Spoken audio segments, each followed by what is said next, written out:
Alors bonjour à tous, heureux de vous retrouver chers amis en ce vendredi 5 février, non pas du tout, 5 mars 2021, j'espère que vous allez bien, 6h46 heure du Québec. Tout le monde se rappelle hein, du Concorde, ce fameux jet emblématique supersonique français qui a été mis au rencard à la retraite. Et bien là, on en a un nouveau qui est peut-être sur le point de commencer sa carrière commerciale. Alors, on va aller voir un premier coup d'œil, ça nous a envoyé par le Sun. Premier coup d'œil à l'intérieur du nouveau jet supersonique qui pourrait voler de Londres à New York en 90 minutes, imaginez-vous. Un avion supersonique qui pourrait voler de Londres à New York en seulement 90 minutes a révélé ce à quoi les passagers pouvaient s'attendre lors du vol.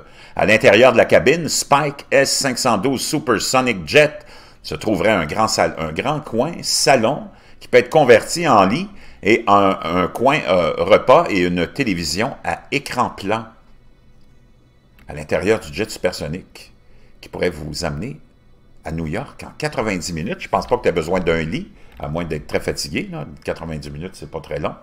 Les vols qui auraient un maximum de 18 sièges, ça va coûter très très cher ça, n'auront pas de fenêtres car les sections de fenêtres sont la partie la plus faible d'un avion. Ah, tiens. Ils apportent également beaucoup de bruit, ce qui rend l'avion non seulement plus fort et plus économe en carburant, mais aussi plus silencieux, le fait de ne pas avoir de fenêtre. Ah bon, on apprend des choses. Le fondateur et PDG de Spike Aerospace, Vic Khatchorian, a déclaré au Telegraph « Le Concorde était ridiculement, apparemment, bruyant ». La plupart des conversations entre deux personnes se situent entre 65 et 75 décibels et le niveau de bruit constaté dans la plupart des cabines d'avion est d'environ 85 décibels. Notre avion sans fenêtre aura environ 60 décibels, donc moins que le son d'une conversation. Apparemment, intéressant. Les sièges pourraient être convertis en salle de conférence à l'intérieur du Spike. On peut voir un aperçu ici, vraiment beau. Hein? Le grand luxe. Les passagers se verront offrir une cuisine raffinée à bord, on n'en doute pas. Sans fenêtre, les longs écrans de télévision projetteront de fausses vues. Ah, tiens! La cuisine serait beaucoup plus chic que les jets commerciaux. Et les sièges peuvent aussi se transformer en lit. Au lieu de cela, de longs écrans d'ordinateur le long du mur de la cabine simuleront des vues panoramiques. Les images de la cuisine montrent une machine à café de luxe, un évier intégré et un comptoir ainsi qu'un grand réfrigérateur avec des boissons fraîches. Les sièges sont convertis et peuvent donc se transformer en lit plat ou en siège de conférence, bien que les vols ne soient pas bon marché, on s'en doute, ils pourraient éventuellement avoir un prix similaire à celui des billets en classe affaires. Ah bon, tiens. La salle à manger aura des sièges qui se convertissent. Jusqu'à 18 passagers pourront voler en même temps. On peut voir ici l'avion en question. Wow! Il n'y a pas de prix ou d'attente quant à la date à laquelle il sera disponible pour les circulaires commerciaux. M. Khatchorian a déclaré « N'oubliez pas que presque toutes les innovations technologiques que nous avons eues ont été lancées pour les plus riches.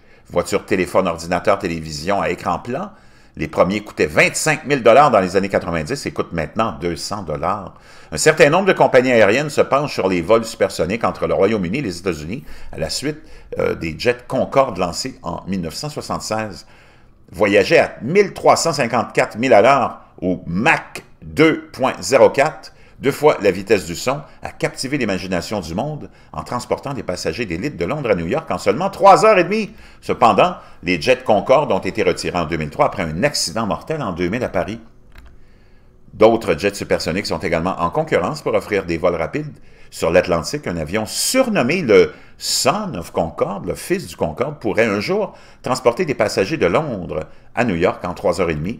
Le jet Overture de 1688 000 à l'heure de Boom Technology est dirigé par Emerson Collective, une organisation dirigée par la veuve de Steve Jobs. Tiens, Lauren Powell Jobs. La société affirme avoir reçu des commandes de la Japan Airlines et de Virgin Group. On s'en va vers un retour au supersonique.